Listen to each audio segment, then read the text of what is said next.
everyone, welcome to my weekly YouTube session. Today I'm going to be talking to you about some changes introduced by the WEDSS, which is the largest skills assessment body. And the changes are going to be very beneficial. They are going to give you some leverage in terms of work experience, and hopefully some of you who were not eligible earlier could be eligible now. So let me first just give you a brief introduction. WEDSS is the largest skills assessment body that carries skills assessment for majority of the occupations that are listed on the STSUL and the RWL, and of course a few occupations on the MLTSS as well. Now recently they've updated about 40 occupations and revised the work experience criteria for them, which I'll be talking to you about in just a bit. But before that, I want to discuss with you that not all the occupations revised by the WEDSS are going to be applicable for migrants, because a very small number of occupations listed in there do not, or let's say are not eligible for skilled migration for subclass 189, 190 or 491 visa at this point of time. But majority of the occupations they've introduced changes to are eligible.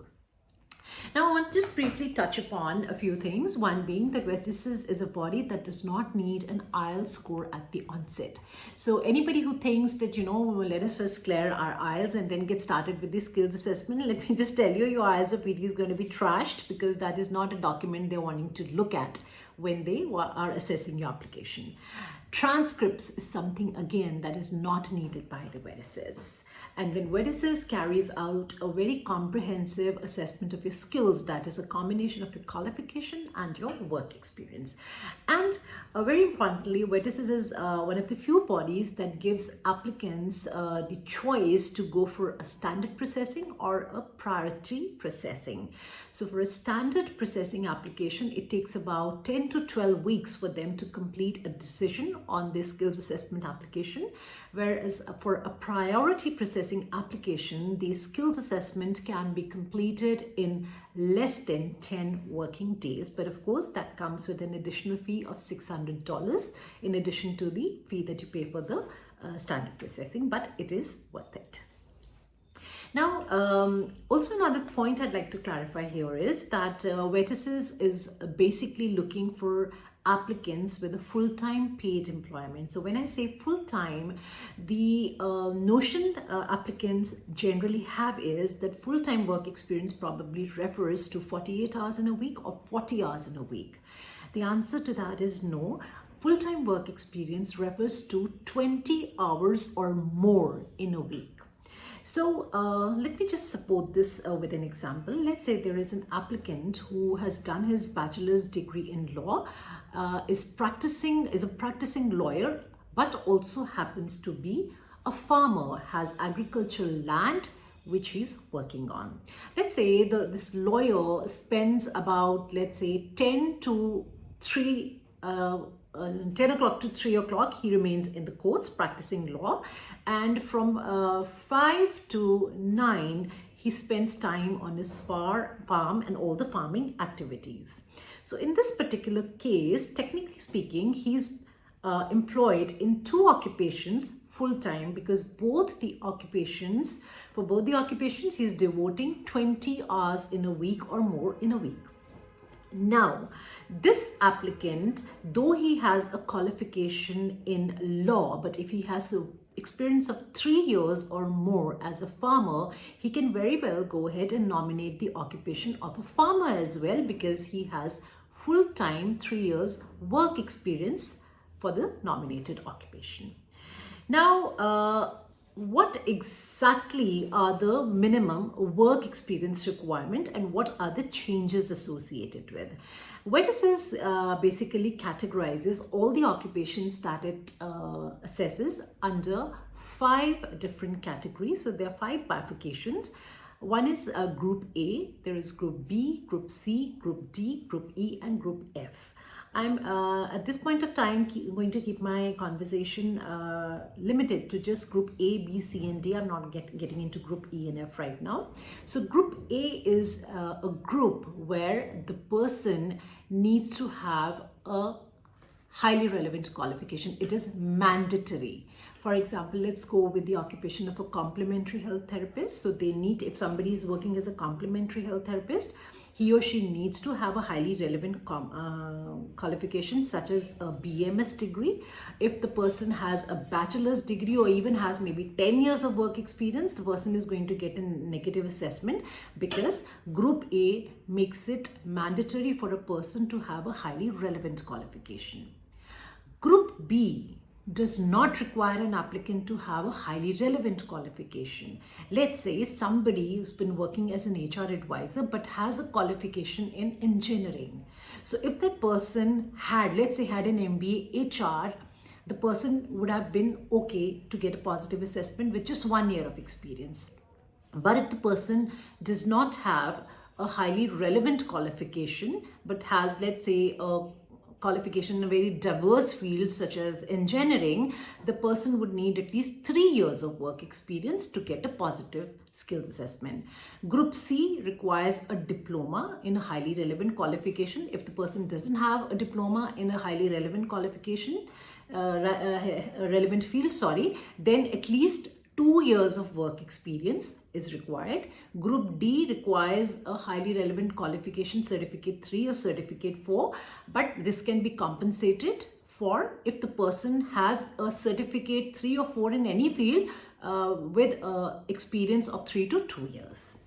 Therefore, this is how the bifurcation is done. Now, a lot of times what you see on your skills assessment outcome letter is that despite a person having a positive or a negative skills assessment, it may go on to say that the qualification is not highly relevant to the nominated occupation, but is at the required level. Now, a lot of times people, especially those who have a negative assessment, they have concerns and they say, oh, our qualification has not been counted. Our qualification is something we will not be able to claim points for because it says that it is not highly relevant. Now, let me tell you that since the Verices has the provision that for Group B, C, D and E occupations, it is not necessary for you to have a highly relevant qualification, but a qualification that is at the required level. So as long as you have a bachelor's degree or a diploma and enough work experience, let's say 2 to 3 years of work experience, it's okay if it's not even a very highly relevant qualification. So what has not changed in terms of work experience is that in addition to, of course, this already existing, that it was not necessary for people to have a highly relevant qualification, which of course was there earlier also.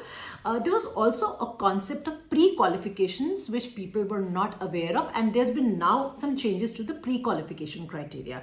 So pre-qualification basically refers to the employment that was obtained prior to the person having a certain qualification. So earlier what happened was that somebody whose occupation was on Group B needed to have at least 3 years of work experience in the last 5 years and an additional 5 years of pre-qualification work experience in order for that pre-qualification work experience to also be considered. And for diploma level applicants, that is in Group D, Group C, they needed to have at least 2 years of work experience in the last 5 years plus additional experience prior to the qualification in order for the entire period to be considered.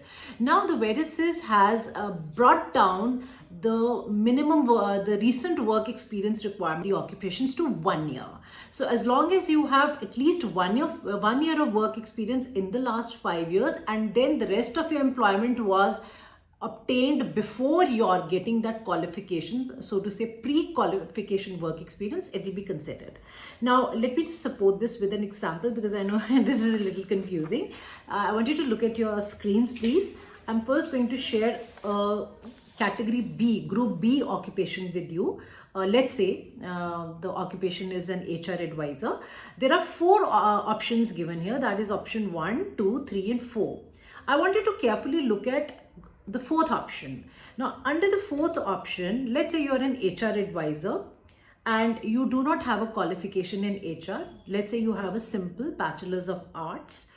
You need to have at least 1 year of work experience as an HR professional in the last 5 years from the date you apply. In the last 5 years, you need to have at least 1 year of experience. If you have that, then whatever, if you had 5 years of work experience prior to you're getting a BA degree, that will also be taken into consideration, and the number of years awarded to you, that is the number of years after the deemed date, will go up, and you will get more points to claim for your work experience. Another example of this is in the next example that I've shared. Here I've shared for group C. So let's say we're talking about an occupation that is a real estate representative. So here, if a person has, again, a simple diploma, let's say in civil engineering, but has 1 year of work experience as a real estate representative in the last 5 years, and has another 3 years of work experience before he completed his diploma in civil engineering, this person will be able to qualify, or let's say claim work experience for pre-qualification employment as well. I hope this is made clear. I understand it sounds a little confusing, and you will need more clarifications on this. I'll be more than happy to give you clarifications on that once you share your cases with me. Now, one quick update I want to share with you before I end this video is that earlier the priority processing option was only available for first-time applicants. It was not available for people who were returning applicants, people who wanted to go in for a review of occupation or a change of occupation. Now the VEDISES has allowed those who want to apply for a change of occupation to exercise the priority option. So let's say somebody's got a negative skills assessment. After getting a negative skills assessment, the person wants to change his or her occupation, go for a change of occupation. So for the change of occupation, the person can apply for a priority processing and make sure he gets his decision much faster than he would have ideally got under the previous circumstances. Now, I want to end this on a note. Please share your CVs with me, and I will be able to tell you whether you will be able to claim points for your pre-qualification assessment or not. But I want you to make sure that when you send your CVs, please give us clear details about your work experience, your designation, the tenure of your employment, and most importantly, mention at least 3 to 4 tasks that you've been performing in that particular employment.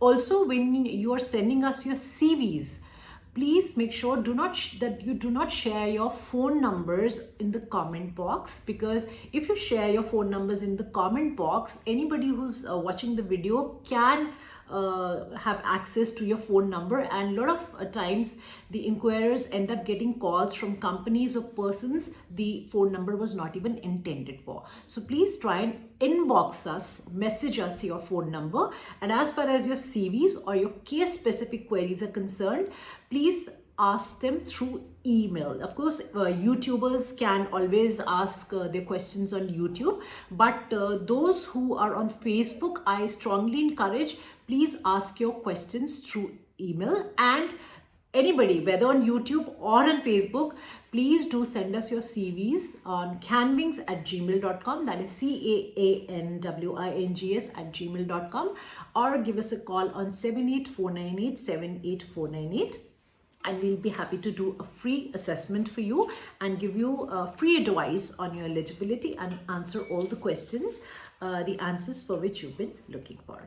So until next time, bye-bye and take care, and see you again.